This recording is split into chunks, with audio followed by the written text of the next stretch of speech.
Hello दोस्तों, नमस्कार। मैं उदेश कुमार वर्मा एक नए वीडियो के साथ आपकी सेवा में पुनः उपस्थित हूं। दोस्तों, आज हम लोग बात करेंगे कि बीएनएस की सेक्शन 303 से लेकर 307 तक क्या बताया गया है। तो चलिए दोस्तों, वीडियो को स्टार्ट करने से पहले आप लोग से पुनः अनुरोध करते हैं कि चैनल को सब्सक्राइब, वीडियो को लाइक, कमेंट व शेयर जरूर करते रहें ताकि आने वाले वीडियो का नोटिफिकेशन आपको सबसे पहले मिल सके। तो चलिए दोस्तों, आप लोग से एक छोटा सा अनुरोध करते हैं कि देखिए, करीब रात के 2 बज गया है।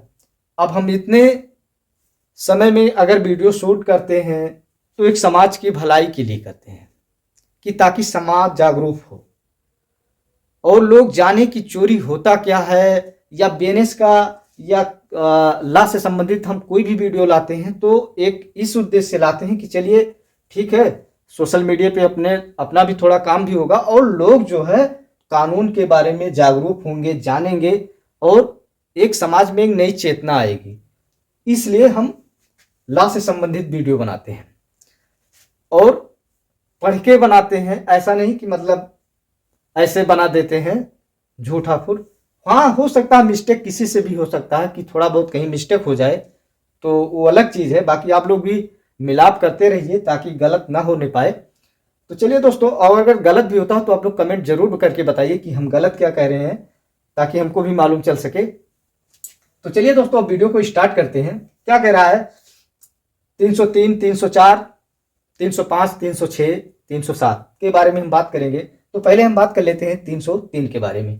तो दोस्तों, 303 क्या कह रहा कि चोरी है क्या, चोरी की परिभाषा क्या है, चोरी में दंड क्या है। एक नॉर्मल चोरी जो होती है उसको परिभाषित करती है कौन? 303। तो क्या कह रहा है कि जो कोई कौन है? एक व्यक्ति है, जो कोई। कौन सा व्यक्ति है? चोर। जो कोई कौन है?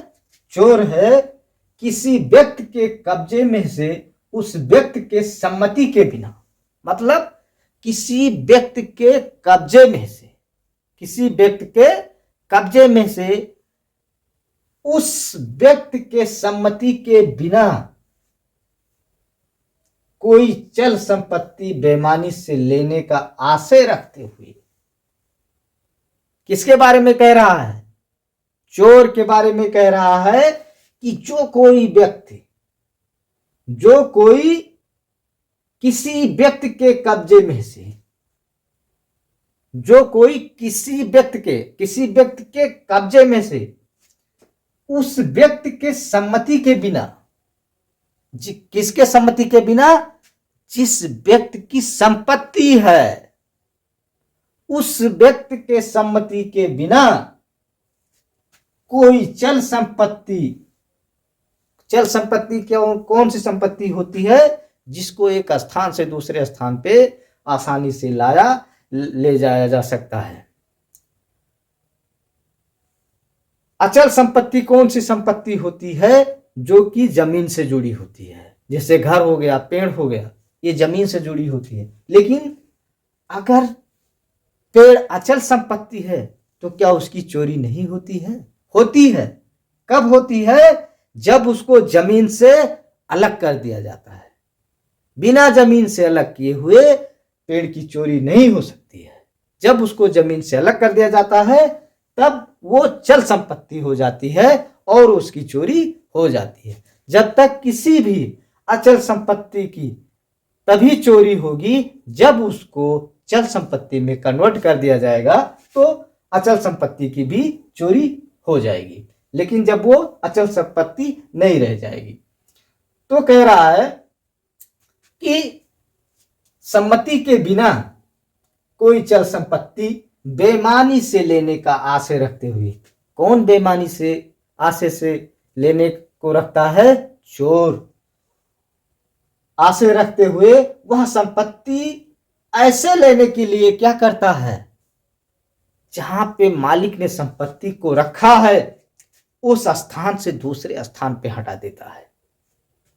भाई, हम जिस वस्तु को जहां रखेंगे ना, हम वहीं पे तो ढूंढेंगे।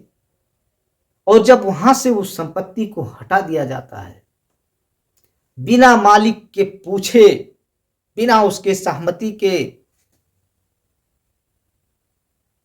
बेईमानी पूर्वक आशय से,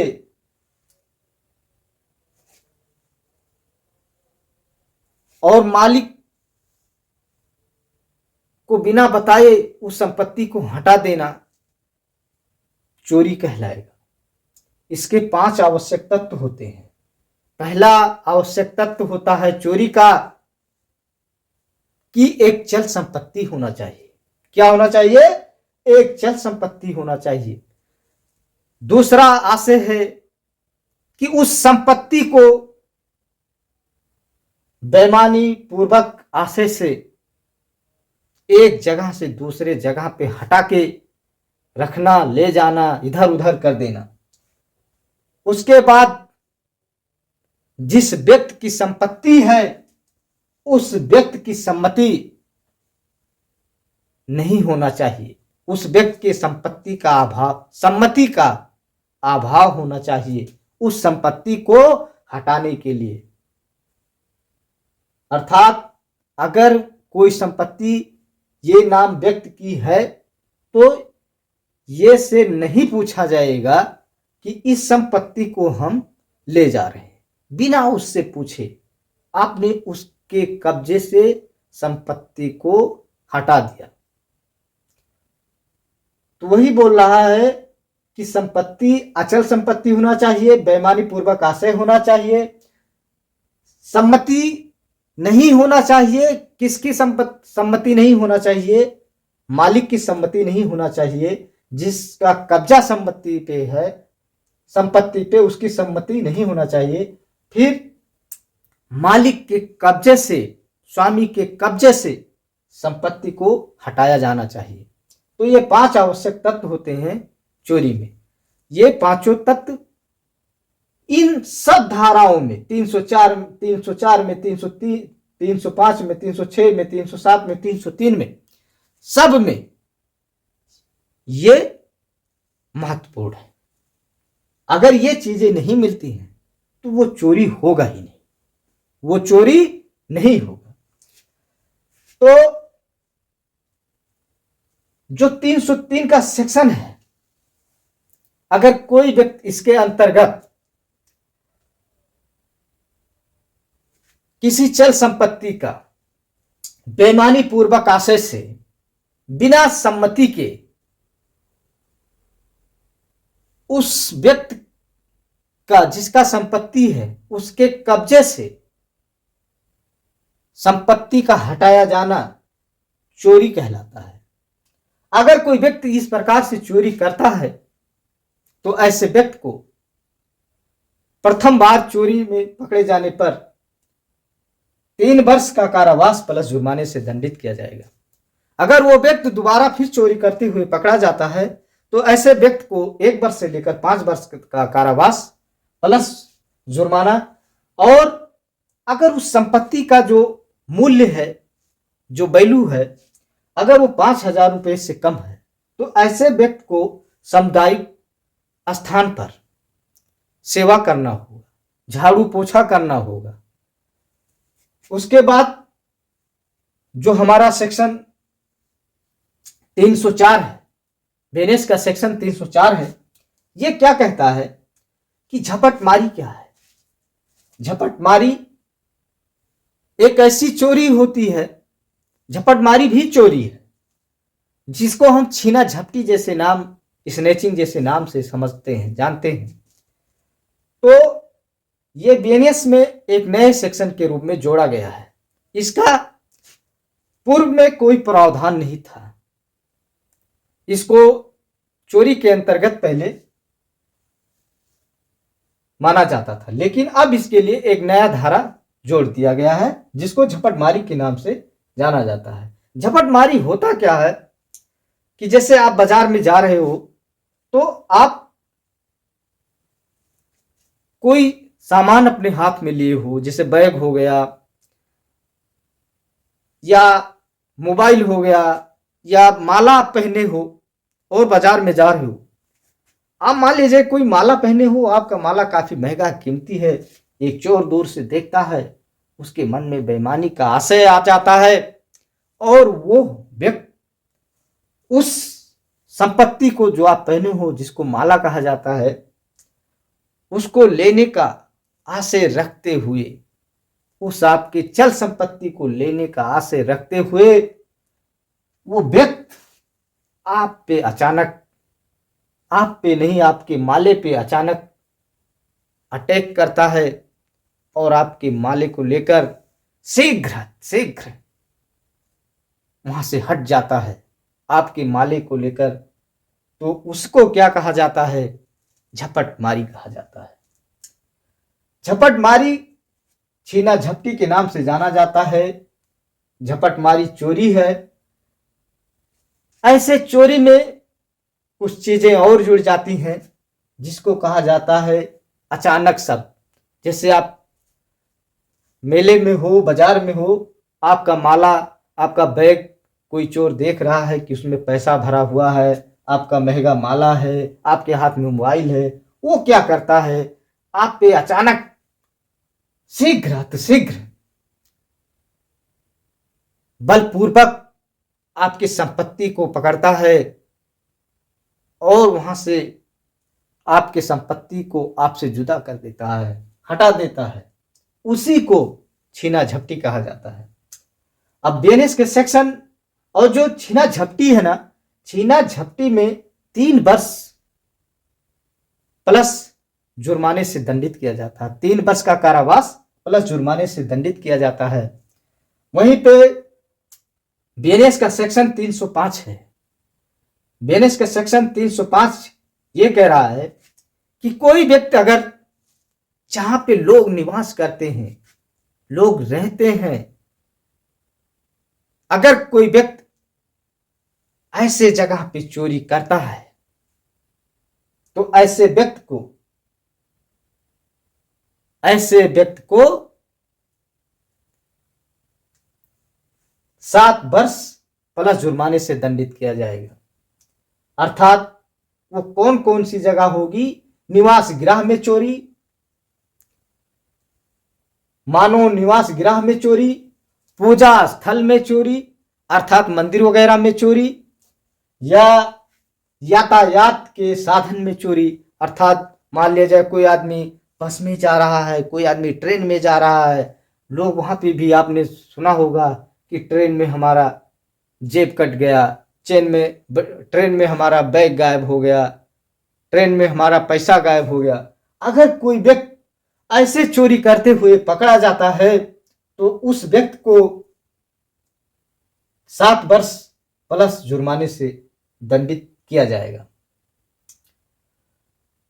अब इसमें भी एक चल संपत्ति होनी चाहिए।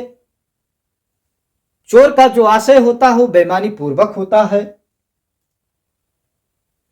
और जो स्वामी है, जिसकी संपत्ति है, बिना उसके सहमति की चोरी होती है और संपत्ति को उस व्यक्ति के कब्जे से हटाया जाता है।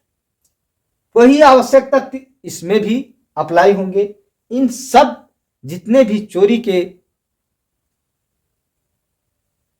सेक्शन हैं उन सब में ये 5 आवश्यक तथ्य अप्लाई होंगे।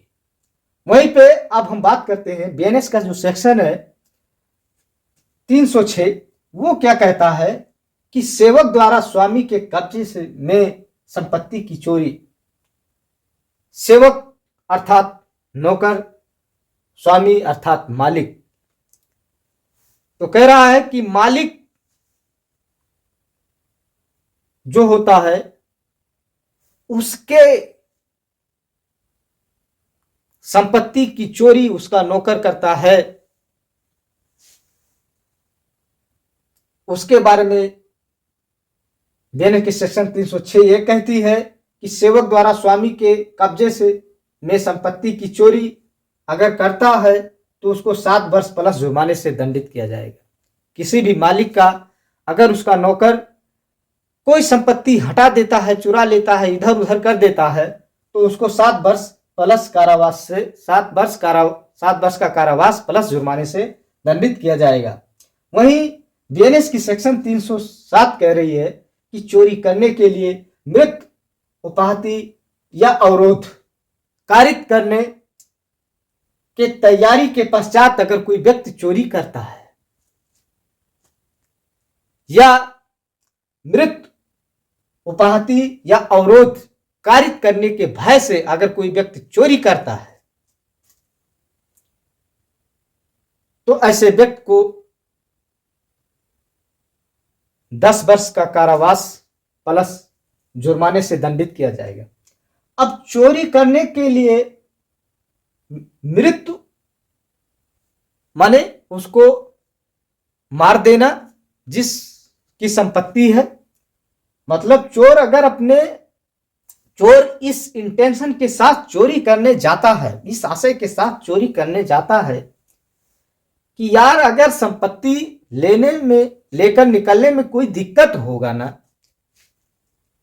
अगर कोई अवरोध करेगा, उसको रोकेगा, उसको टोकेगा कि क्यों संपत्ति ले जा रहे हो, क्यों चुराई कर रहे हो, तो चाहे उस साले को मार देना पड़े, चाहे उसको चोट पहुंचाना पड़े, चाहे उसका अवरोध करना पड़े, चाहे उसको मृत का भय कारित करवाना पड़े, चाहे उसको चोट का भय दिखाना पड़े, अवरोध का भय दिखाना पड़े, लेकिन चोरी तो करेंगे और संपत्ति को लाएंगे। अगर कोई व्यक्ति इस इंटेंशन के साथ, इस आशय के साथ अगर चोरी करता है तो ऐसे व्यक्ति को 10 वर्ष प्लस जुर्माने से दंडित किया जाएगा।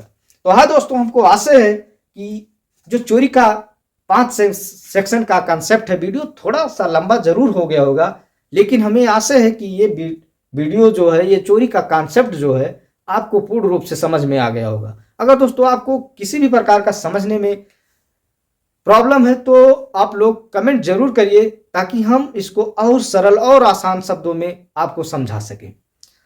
तो हाँ दोस्तों, फिर मिलेंगे किसी नए वीडियो में, तब तक अपना ख्याल रखिएगा और चैनल को सब्सक्राइब, वीडियो को लाइक, कमेंट व शेयर जरूर करते रहे, ताकि आने वाले वीडियो का नोटिफिकेशन आपको सबसे पहले मिल सके। वंदे मातरम, जय हिंद। फिर मिलेंगे किसी नए वीडियो में।